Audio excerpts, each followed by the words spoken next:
current laws, the Culture Secretary announced a raft of new measures aimed at cracking down on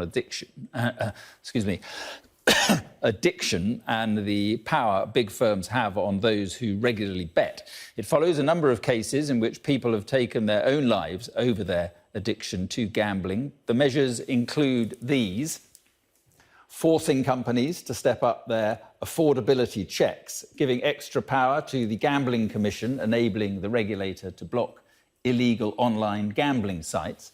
Plans also include maximum stakes for online slot machines between £2 and £15 for all customers, and a new statutory levy on gambling companies to fund research, education and treatment. Well, in response to the announcement, the chair of the Betting and Gaming Council, Bridget Simmons, told Sky News that while the sector is complicated, they won't be holding up the government's proposed reforms. It's really important that we have consultations. Businesses and everyone needs to have their say about how these changes are introduced. This is also a very complicated online and technical business. It will take a bit of time to introduce, but we are not in any way holding this up. We will be working with our regulator, the Gambling Commission. We will be working with the government. Many of the changes we've already made, we will build on that. And when we need to introduce changes, we will definitely be doing that, just as we've been doing over the last 3 years.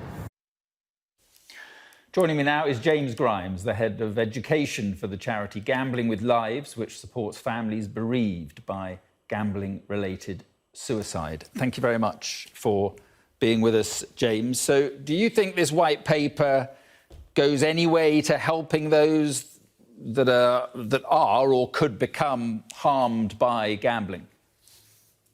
I think it's quite a big moment and long overdue. If anything, there's just a sense of relief that we have some direction from the government. I just have to think, would it have made a difference in my addiction? And I think there are some areas where it would have done. I think a lower stake on online slots would have saved me a lot of time and money. The fact that the government now accept that this is about addictive products and they need to be safer by design. This is not about addicted people. This is about the products causing the addiction. I think that would have made a huge difference. And the statutory levy to really get independent health messaging about the risks. If I would have heard that at 16, 17 years old, that may well have prevented addiction happening at all.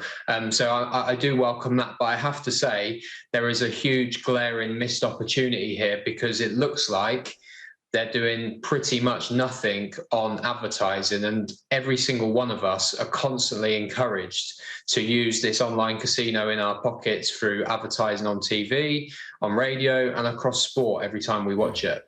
And why do you think they're not doing what you would like to see done about advertising? Well, I'm going to be conscious that I'm on Sky News here, but I do think that all of the organisations that benefit financially from the status quo, including broadcasters, including sports bodies and sports clubs, have come together to create quite a powerful lobby to say that we actually would rather the money brought in by advertising than protect young people and communities. And I think that's a really uphill battle. However, the Premier League have announced that they will take gambling sponsorship off the front of their shirt. So even the Premier League have accepted gambling advertising is harmful, and they're one step ahead of the government. So it just seems completely inconsistent and incoherent now for the government to not act on this. And I do honestly think we'll get to a day where gambling will not be promoted in this country. I mean, the paper talks a lot about consultation on this idea or that idea. How much more consultation do you think is needed? Yeah, I mean, exactly. This has been going on for 3 years already. I think consultations are quite convenient for the industry because it allows them to continue the status quo, which is making them a lot of money. I think the evidence is pretty clear, and the government clearly has the desire to act strongly, which it has done in a few areas. So I would urge, get on with it, because people are being harmed. I work in schools and I come across young people that are already experiencing gambling harm or have all the apps waiting to be downloaded by the time they're 18. And let's not forget, people are dying. Hundreds of people are taking their lives every single year because of gambling addiction. That should be just the moment for every one of us to get on with this and get this out there. Right, and I was going to pick you up on what you have just been saying about the impact how on you and the impact it's having on others, because your organisation deals firsthand with the damage that gambling can do. So with phones and online betting, how much worse has it got?